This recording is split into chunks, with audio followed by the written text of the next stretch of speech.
안녕하세요. 막막한 몽골의 평원을 지나다 보면 쌓여있는 돌무더기를 만나게 됩니다. 이 돌들은 왜 이곳에 있을까? 누가 이 돌들을 쌓았을까? 당신에게 몽골 6번째 이야기는 오워입니다.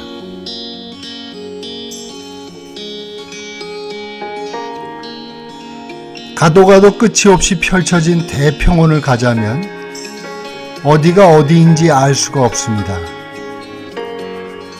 방향을 가늠할 나무 한 그루, 언덕 한 자락이 없으니 남북을 모르겠고 동서가 혼미합니다. 그런 멀판에 한 무더기 쌓인 돌들을 보자면 반갑기 그지없습니다. 이 막막한 공간에 그 돌들을 쌓은 사람들이 있었으며 누군가 이 길을 앞서 지나갔으리라는 생각만으로도 안도합니다. 높은 산마루에나 망망한 평원의 언덕이나 그것도 아니라면 그냥 벌판 위에 소복이 쌓인 돌무더기는 그야말로 지나가는 바람이 일러주는 이정표라 하겠습니다. 오원은 우리네 동구 앞에 있던 선앙당의 원조격입니다. 읍내에서 걸어서 30분 거리에 있는 고향집을 가려면 고개 하나를 넘어야 하고 그 고개에는 오래 묵은 향나무와 돌무더기들이 쌓여 있었습니다. 장꾼들이 오며 가며 던져 쌓인 그 돌무더기들이 언제부터 거기 있었는지는 내 할아버지의 할아버지도 알지 못할 겁니다.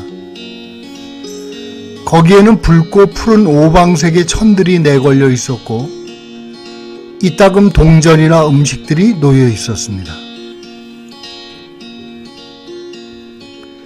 새마을 운동 때 누군가 야밤에 몰래 향나무를 베어버렸고 돌무더기도 무너뜨려 버렸습니다. 기다렸다는 듯이 도로공사가 시작되고 지금은 흔적도 없이 아스팔트로 덮여 차들이 화살처럼 달려가는 2차선 도로가 되었습니다. 그곳을 지날 때마다 내 가슴에는 바람소리가 났습니다. 무언가 가슴 한쪽에 구멍이 뚫린 듯 했습니다.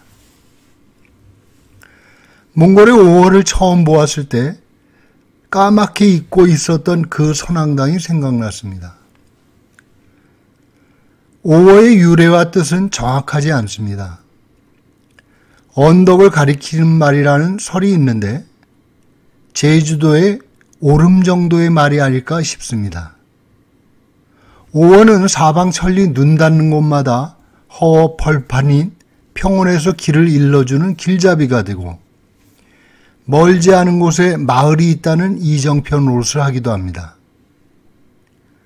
돌멩이가 귀한 평원에서 하나 둘 모아서 던진 돌무더기가 쌓이는 데는 오랜 시간이 걸렸겠지요. 오워의 기원은 북방 유목민들의 적성묘에서 비롯된 듯 합니다. 시신을 돌무더기로 눌러놓았던 장례의식이 오월을 만들어내지 않았을까 짐작됩니다. 몽골 유목민들의 장례의식은 원래 매장을 하다가 티베트 불교가 전해지면서 풍장이나 천장이 널리 퍼지게 됩니다. 사람이 죽으면 말이나 소달구지에 시신을 싣고 가다가 툭 떨어지는 지점에 놓아둔다고 합니다. 버려진 시신은 짐승들이 말끔히 뜯어먹을수록 복된 일로 여겼습니다. 초원에서 태어나 초원으로 돌아간다는 것이죠. 사회주의 체제 이후 풍장은 금지가 되고 매장을 하게 되었지만 유목민들 사이에서는 일부 풍장의 풍습이 남아있다고 합니다.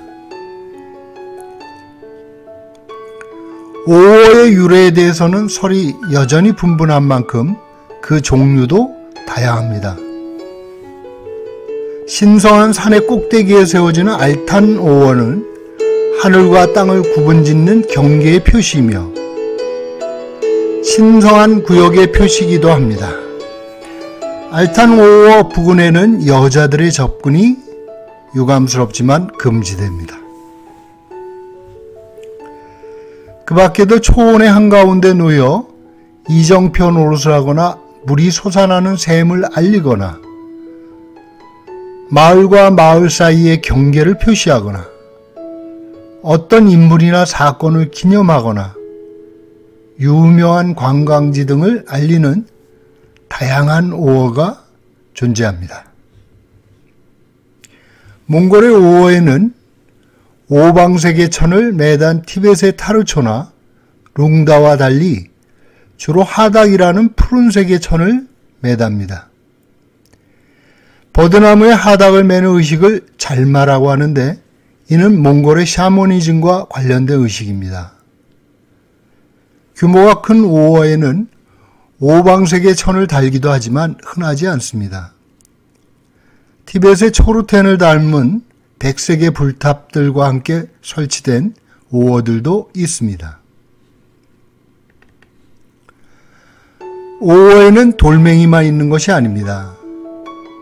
정들었던 말의 머리뼈, 다리를 다친 이가 신세를 졌던 목발들이 놓여 감사를 표하기도 하고 근심을 달래주던 술병이나 돈들도 바쳐집니다. 누구 하나 지켜보는 이가 없지만 거기에 놓인 지폐를 집어가는 이는 없다고 합니다.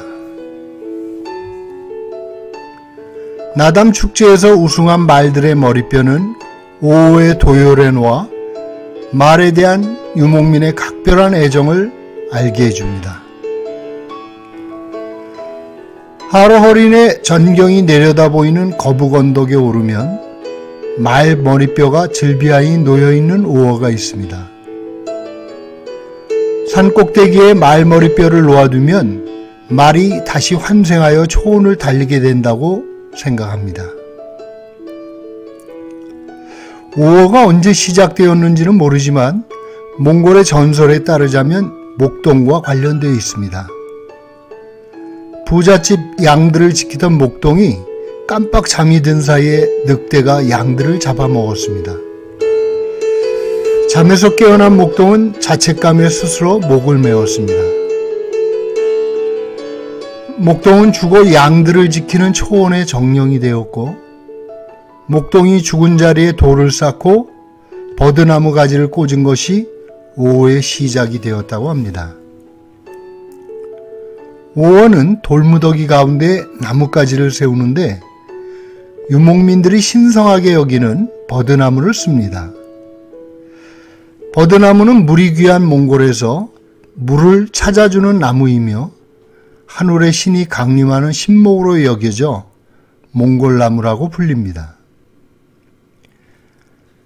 야영을 한 아르츠보그딘 산의 정상을 떠나기 전에 천막 가장 위에 눌러두었던 돌들을 모아 오어를 쌓은 적이 있습니다. 곁에서 그걸 지켜보던 신심 깊은 몽골 가이드가 주의를 주었습니다. 오어를 쌓은 사람은 반드시 그곳을 다시 찾아와 제를 지내야 한답니다. 또 하나의 금기에 얽매이기 싫어서 애써 쌓은 오어를 허물려다가 그만두었습니다. 이를 핑계로 해마다 이곳을 찾는 순례의 길도 행복한 노정이 아닐까 싶었기 때문입니다. 단순한 돌무더기로 보이지만 오어를 제대로 쌓으려면 몇 가지 지켜야 할 격식이 있습니다. 우선 중심을 파고 그곳에 보온병이나 9가지 귀금속과 5곡 종자를 묻은 뒤에 흙을 덮고 그 위에 돌을 쌓습니다.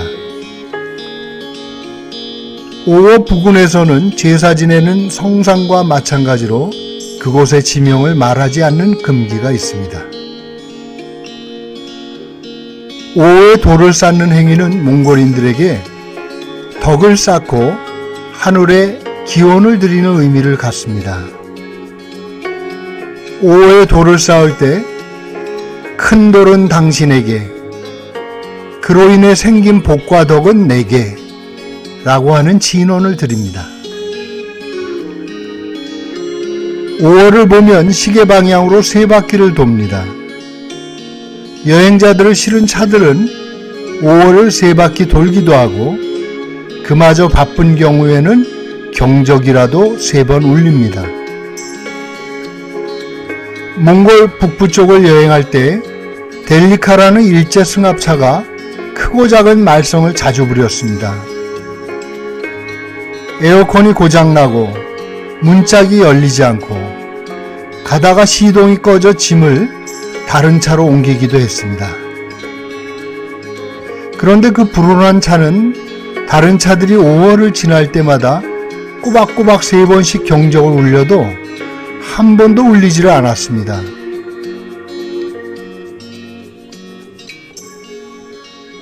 모두들 운전사의 불경함 때문에 차가 자꾸 고장이 난다고 수군거렸습니다. 이야기를 들은 델리카의 운전사가 말했습니다. 내 차의 경적이 고장났어. 5호를 지나게 되면 돌멩이라도 하나 얹고 하닥이라도 한 장 메어두기 바랍니다. 뒤에 오는 이들에게 그대가 지나갔음을 바람이 전하도록. 온만이 밤매움.